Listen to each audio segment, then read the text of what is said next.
কষ্টে যদি কি ওষুধপত্র দেবেন কেউ এটা মানে প্রচণ্ডভাবে প্রবলেম একটা হচ্ছে, রাত্রিবেলা স্লিপ ডিস্টার্বেন্স হচ্ছে, 3বার 4বার 5বার উঠতে হচ্ছে।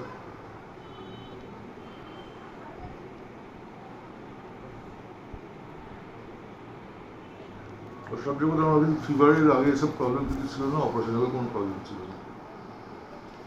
আমি হয়তো ঠিক মতো কোঅর্ডিনেট করতে চাই, মানে আপনি জানাচ্ছে এটি আমার মনে হচ্ছে আর কিছু না।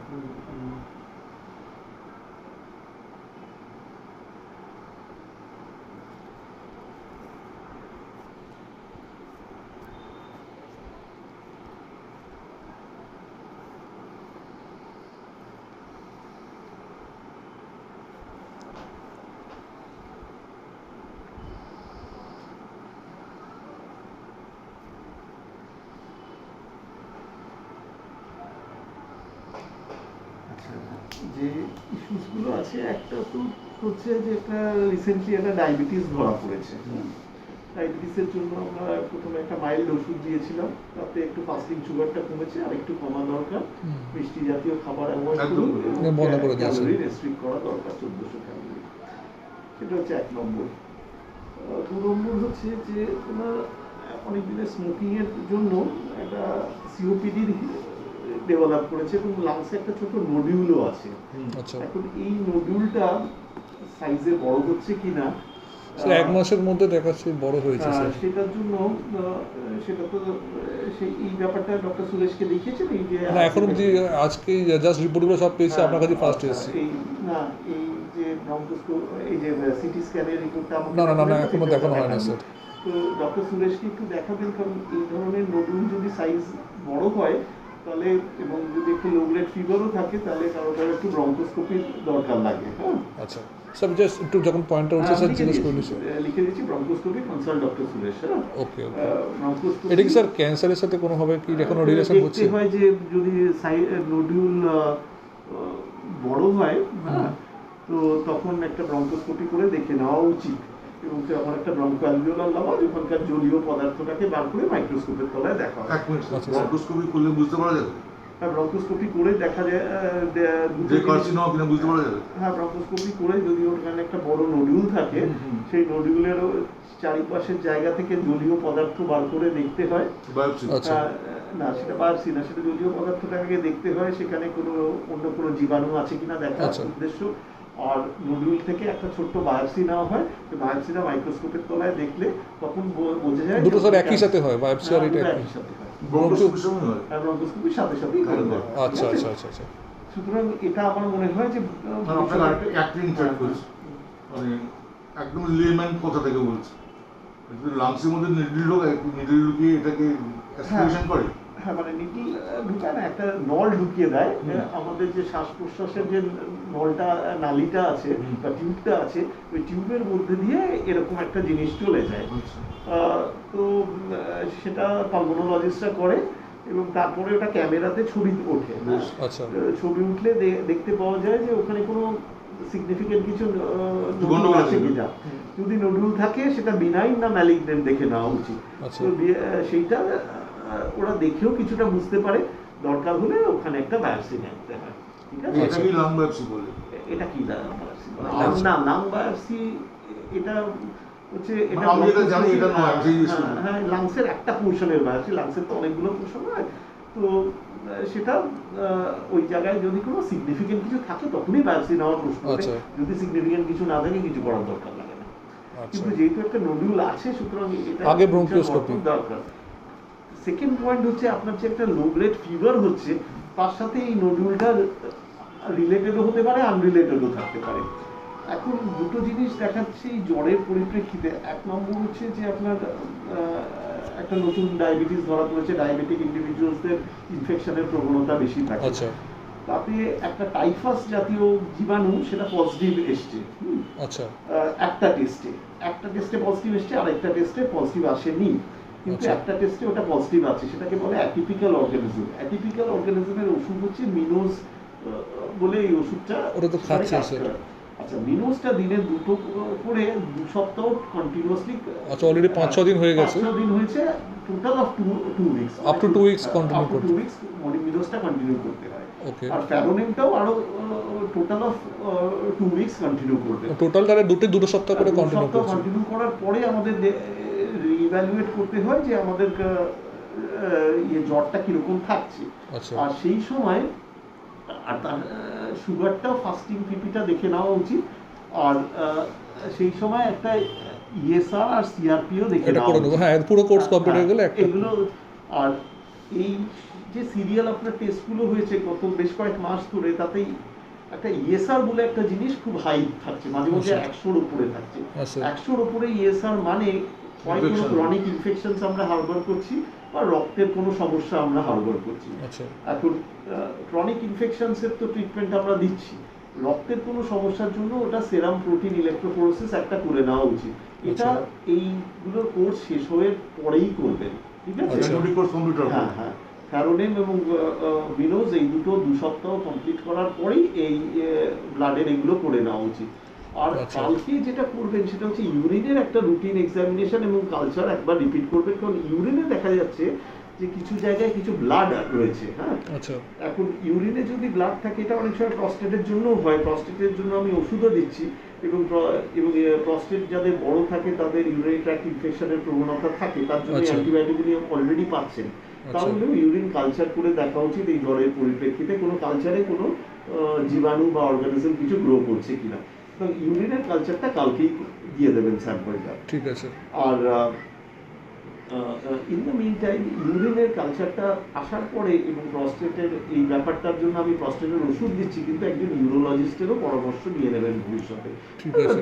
3 সপ্তাহ পরে আসতে Okay. একবার ইউরোলজিস্টকে দেখিয়ে নেবেন। অ্যান্টিবায়োটিক কোর্সটা কমপ্লিট হওয়ার পর। হ্যাঁ, complete Okay. হওয়ার পরে। তাহলে এখন আমাদের করণীয় হচ্ছে যে ইউরিনের কালচারটা কালকে দেওয়া, রুটিন এক্সামিনেশন কালচার, সেরাম প্রোটিন ইলেকট্রোফোরেসিস এগুলো 2 সপ্তাহ পরে করা। ওষুধের মধ্যে টেনেজা দিনে একটা করে লাঞ্চের 5-10 মিনিট আগে যেরকম খাওয়াচ্ছেন। গ্লাইকোমেট বলে একটা ওষুধ, একটা বেড টাইমে খাওয়াবেন, এটা আচ্ছা। সুগারেরই জন্য। আচ্ছা 7. মানে আগে যেটা ছিল সেটা কি বন্ধ করে না, দেবো? টেনেজা চলছে। আচ্ছা প্লাস এটা টেনেজা লাঞ্চের 5-10 মিনিট আগে, গ্লাইকোমেটটা রাত্রে শোয়ার সময়, আচ্ছা। ইউরিম্যাক্স প্রস্টেটের জন্য রাত্রে শোয়ার সময়, ফ্যারোনিমটা দিনে 3টে করে 14 দিন, মিনোজ দিনে 2টো করে 14 দিন, ঠিক আছে? আর পুরনো ওষুধের মধ্যে প্যান্ডি যেটা, সেটাও 14 দিন কন্টিনিউ করবেন। আর বেওয়ান সিডি 1 মাস খেতে বলেছিলাম, ওটা 1 মাস কন্টিনিউ করবেন।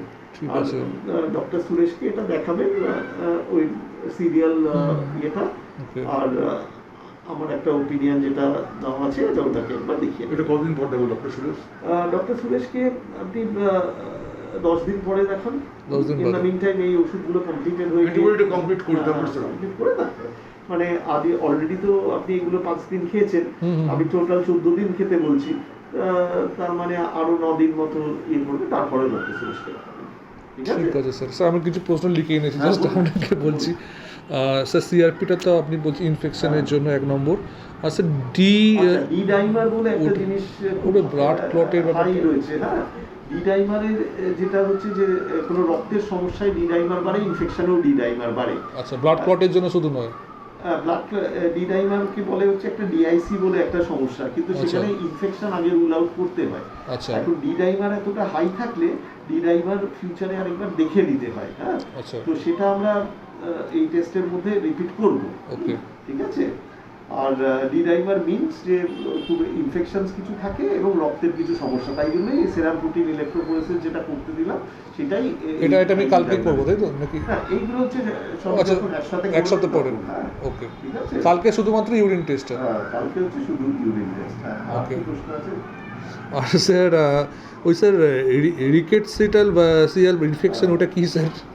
ওটা কি খুব বিশাল কিছু? ওটা হচ্ছে একটা টাইফয়েড যেরকম জীবাণু হয়, হ্যাঁ হ্যাঁ সেরকম টাইফাস বলেও একটা জীবাণু, আগে ওটা খুব বেশি হতো। আচ্ছা বিগত 20 বছর খুব একটা ভারতবর্ষে হতো না। আচ্ছা এখন গত 5-6 বছর ধরে খুব হচ্ছে, কলকাতাতেও খুব বেশি হয়। তারই একটা টেস্ট পজিটিভ, সেটা আচ্ছা। রেসপন্স করে মিনোসাইক্লিন, ডক্সিসাইক্লিন এই জাতীয় ওষুধে আচ্ছা। সেই ওষুধগুলি পাচ্ছেন। তাহলে এটা হয়ে গেলে এটাও তাহলে আবার রিপিট করবো বোধহয় নাকি? হ্যাঁ, ওটা রিপিট করার কোনো ব্যাপার নেই। ওকে আচ্ছা স্যার। আর আরএ ফ্যাক্টর হাই মানে স্যার? আচ্ছা, আরএ ফ্যাক্টর হচ্ছে একটা রিউমাটয়েড আর্থ্রাইটিসের সমস্যাতে আরএ ফ্যাক্টর হাই থাকে, উনার যে লেভেলটা আছে সেটা সিগনিফিকেন্ট। আচ্ছা আচ্ছা আচ্ছা। আচ্ছা স্যার, আর স্যার ইউরিন ইনফেকশনটা কেন ওটা তো ইউরিনে যেটা ব্লাড আছে এবং ইউরিনে কিছু Bacteria আছে তার জন্যই বলছে। ইউরিনে প্রস্টেটের জন্য ইউরিনের এই ধরনের অ্যাবনর্মালিটি আসে, আর তার সাথে কোএক্সিস্টেন্ট কোনো ইউরিনে ইনফেকশন হারবার করছেন কিনা তাই জন্য আচ্ছা। কালকে ইউরিন কালচারটা করতে দিলাম এই Okay, রিপোর্টের। 3 দিন সময় লাগবে, হ্যাঁ 3 দিন সময় লাগবে কালচারে? হ্যাঁ কালচারে 3 দিন সময় লাগবে, রুটিন এক্সাম আপনার সাথে আসবো তাহলে পুরো কোর্সটা কমপ্লিট হওয়ার পরে। স্যার আর একটা কথা জিজ্ঞেস করে নিচ্ছি, তার মাঝখানে ইউরিন কালচারের যদি কিছু রোগ আছে সেটা ওই সঞ্জয়কে একবার হোয়াটসঅ্যাপে পাঠিয়ে দেবেন। ঠিক আছে। আর স্যার বলছি টিবি টেস্টটা স্যার 3 বারের মধ্যে 2 বার নেগেটিভ, একবার পজিটিভ এসেছে, এটা মানে তাহলে কি স্যার?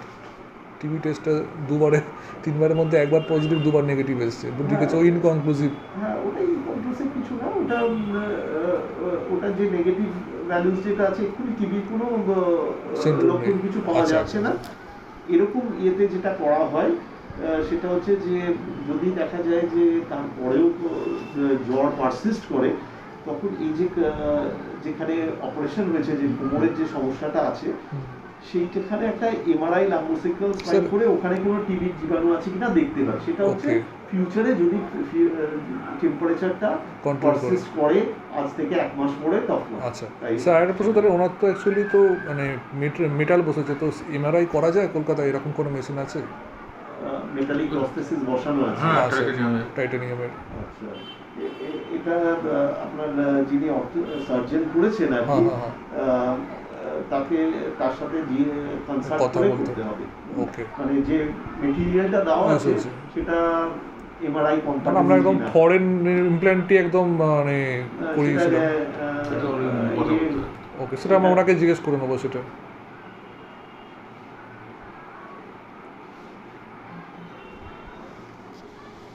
ইমপ্ল্যান্টটা কম্প্যাটিবল কিনা।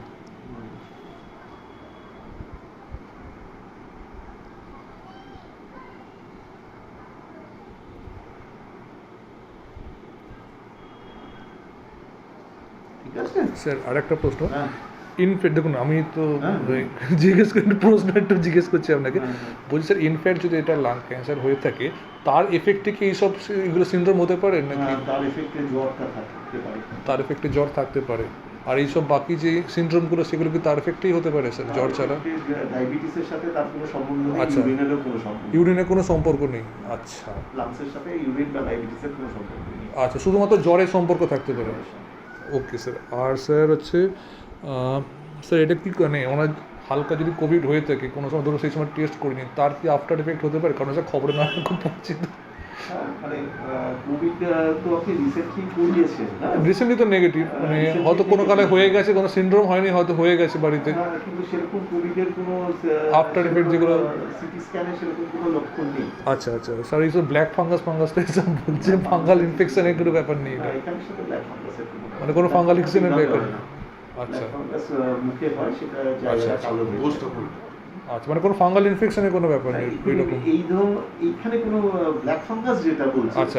সেরকম কোনো লক্ষণ নেই। ওকে, আর কোনো ফাঙ্গাল ইনফেকশন হয় না বোধহয়? অন্য কোনো ফাঙ্গাল ইনফেকশন রক্তে কারো কারো থাকে, কিন্তু সেটা ম্যালিগনেন্সির ব্যাকগ্রাউন্ডে হয়। আচ্ছা, ম্যালিগনেসির ব্যাকগ্রাউন্ডে হয়, মানে ম্যালিগনেসি থাকলে তবে হয়?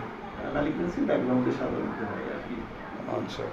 সেটা এক্ষুনি সেখানে জাম্প করার মতো কিছু পরিস্থিতি নয়। তবে স্যার একটা কথা ডক্টর, তাহলে এক্ষুনি লাং বায়োপসি না করে ব্রঙ্কোস্কোপি অনেক বেটার, মানে লাংবাসি আর খুব ঝামেলার ব্যাপার আমি যেটুকু বুঝেছি। মানে না, যদি ব্রঙ্কোস্কোপি করলে ওরা যদি ওখানে কোনো নডুল দেখে হ্যাঁ। ওখানে একটা বায়োপসি করে নেবে, ঠিক আছে? আচ্ছা এই একই মানে সেটাই জানি। এক্সট্রা কষ্ট হবে না তার জন্য।